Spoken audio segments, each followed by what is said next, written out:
A few moments later.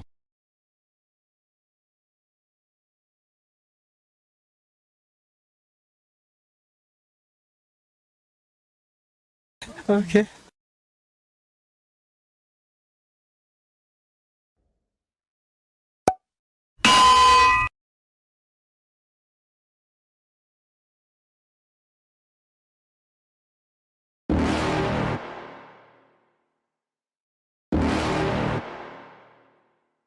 You're never gonna make it, you're not good enough. There's a million other people with the same stuff. You really think you're different? Man, you must be kidding. Think you're gonna hit it, but you just don't get it. It's impossible, it's not probable, you're irresponsible. Too many obstacles, you gotta stop it, yo. You gotta take it slow, you can't be a pro. Don't waste your time no more. Who the fuck are you to tell me what to do? I don't give a damn if you say you disapprove.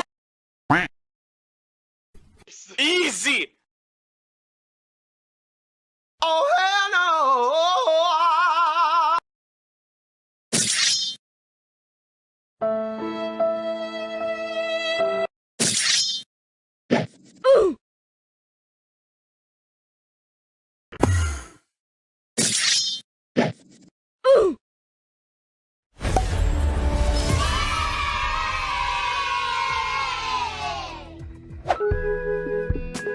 Well, hello there, and thank you for joining me for another Minecraft animation compilation. It's a bit early, I didn't sleep well, so I'm probably gonna sound tired. But I wanted to go ahead and get this knocked out, so we're just gonna go with it. So I'm gonna go ahead and watch our submissions for the first time and review them.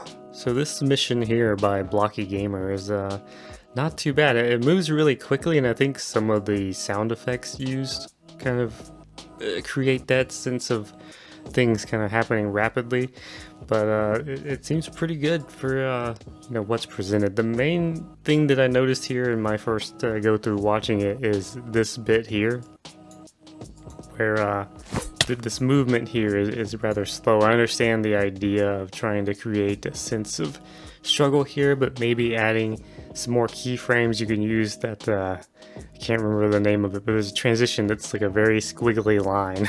You can use that transition if you need to, and just create some little subtle movements in the sword and the hands, things like that, to create a bit of like an energy to their struggle there, and it would help improve it. And of course, there was a lot of the swooshy sound effects and stuff, so having a bit of, you know, metal on metal grindiness kind of sounds, some sword sound effects here would have helped to sell that effect.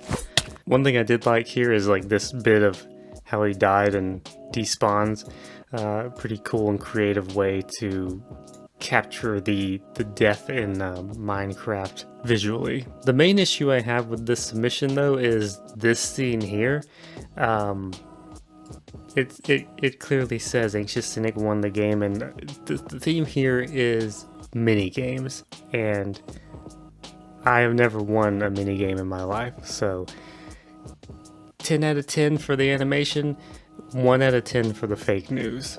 Alright, so we have this submission now from Bling Play Studios, and it's pretty ambitious. It's 2.5 minutes long, and it looks kind of like a beginner's animation, so I'm going to try to cover things that I think will be helpful with this. First thing I would point out with this one is there's a glitch with the skin.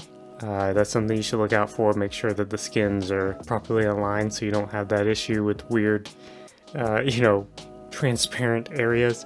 Another thing here, as you can see, now that's going to make it gray when I do this, but the character is not fully seated on the ground. They're kind of floating. One thing that's it's kind of an interesting thing is a bit of a, I don't know what you would call it, a pro tip, but I've had issues with it myself, and I'm sure a lot of new animators will have it, but there's kind of inconsistency in the way the characters move, if that makes sense. Trying to identify a style and make an animation that's kind of consistent in the way things look and move, I think is actually gonna go a long way, even if the animation itself is very basic and not that great.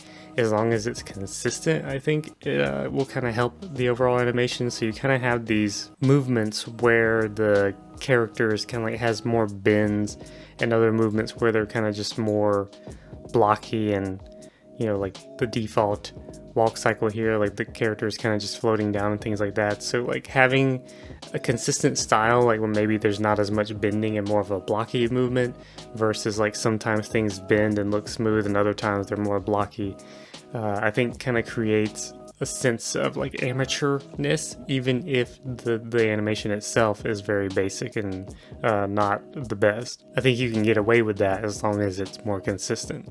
So that's kind of just a side note, pro tip situation there, but it was something I thought of when I watched this. So obviously there's things here, the characters' movements are very basic and whatnot, so we're going to try to overlook that and just focus on some of the other details here. You can see there, that's where the skin is not aligned with how they're going to map onto the character model. So we have this where they're putting on armor, and you can see that the armor is not aligning to the character the best. So if you don't have a good rig, or maybe it's not aligning properly, or the keyframes aren't aligning, you can definitely fix that. But if you're new and you're trying to do this stuff and you don't want to deal with these extra keyframes for two different things and whatnot, I would probably just try to get a skin with the armor on the like the second layer, or even just on the skin itself, just have the armor textures on there. It'll sell the effect well enough and be easier to animate. One thing I did like in this one is that you're kind of creating a narrative with it, so kind of cool to have that combination of, it's a mini game, sort of random violence, but also having the kind of main character narrative thing happening. Here's another example of what I was talking about, like with the animation, like having the character's back bending. If it was just straight and he was leaning over, it would be more consistent with the kind of basic and blocky nature of most of the animation. The other thing here, it's a little whatever, I don't really mind it that much, but having him holding a dirt block instead of the sword at this point would make more sense in terms of how Minecraft actually looks. Another thing here is you see you don't have the proper alignment with these blocks here. It looks pretty good overall, but you can see that little glitch there, and I always recommend turning on the grid snapping in Minimator to avoid that. It'll be easier to animate and align things to begin with, and you won't get any visual glitches or artifacts like that. And I have to say that my favorite part of this animation is a little dance there at the end. So that's pretty much it for my criticisms of this one. Just focus on those basic things. Again, even if you don't have the best animation quality, try to find like a consistent, wow, I can't talk, style to implement, in that way, at least if your quality is not the best, it'll look intentional. Besides that, the music choice was kind of weird to me. It didn't match what was happening on screen at all, so that's another thing to keep in mind is, music is there not just to fill the void of no sound, it's there to evoke emotion and make the viewer feel something and kind of have some emotion, some excitement or drama, whatever you're going for in the scene. So just like having this animation and just throwing a random track that maybe you think sounds good isn't going to do it. It would honestly be better if you just left it silent, or if you just did sound effects, which isn't that difficult to do. You can download the Minecraft sounds and just put those in there. So yeah, music was more of a distraction than an asset. And for our final submission we have here by Robix Craft. This one was kind of interesting. A lot of different things going on, and like some comedic themes happening. The main issue I would say that I had with this one is my eyes are not blue, they're brown. Alright, so I know that there's an old tutorial of mine where I made Steve's eyes brown instead of blue, and everyone likes to comment on that even to this day and being like, Steve's eyes are blue. So with this one, just like the previous one, we have some kind of rudimentary basic animation, but the main thing that really stuck out to me on this one is the timing is off. Now, this is something that will come with time as you animate and get better at filmmaking in general and things, but there's just kind of like a lot of dry time. When you have like your jokes and your punchlines and things that you're trying to make happen, there's a lot of time in between that kind of deflates the energy. So you definitely want to try to cinch up those dead moments in between something happening and not happening. For instance, like this shot here. A few moments later. Like there's nothing happening here. There's nothing to emphasize in the scene. Like we get that all three characters are here, but it's just dry. There's nothing happening, nothing to look at. There's no subject of the scene other than the characters, and that's established pretty quickly, so we don't really need those long, slow, lingering shots.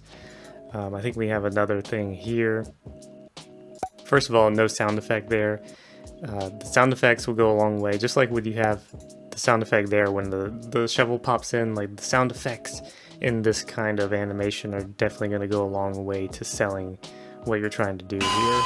So you have that, so there's all these comedic sounds kind of happening and trying to make it funny, but then there's other parts where there's no sound effects. So kind of like with the animation critique I had on the previous submission, you want there to be consistency, and you know, it's called sound design, so you want there to be an intentional nature to what you're doing. So during this bit there seems to be some hip-hop rap music, and I don't know if it's copyright royalty-free music, so it's probably gonna be muted in the compilation. I have to check into it, you know, I haven't set it all up yet, so that's another thing to note, is if that is the case, which I'm assuming it is, you don't want to use that kind of stuff in your animations that you submit for the competition. So that's pretty much all I could say about this one. Once again, like anything I said in the previous one would probably apply to this submission as well, and hopefully you guys get something out of that. So hopefully the choice for this competition won't be as controversial as the last one. But based on the few submissions we got and what we were able to work with here, I think, to me, the clear winner is gonna have to be Blocky Gamer. So despite the fake news of the ending, we're gonna go ahead and give this one to Blocky Gamer. He's gonna get the title and get to pick the next theme. So congratulations, Blocky Gamer, and look forward in the Discord server to what you come up with for the next theme. With that said, that's how you submit. For everyone who keeps commenting that they want to participate and they don't know how to find the next theme and stuff, not that you're watching at this point, but yeah, it's all done on Discord server. Link in the description. Thanks for watching, everybody, and I will see you in the next video.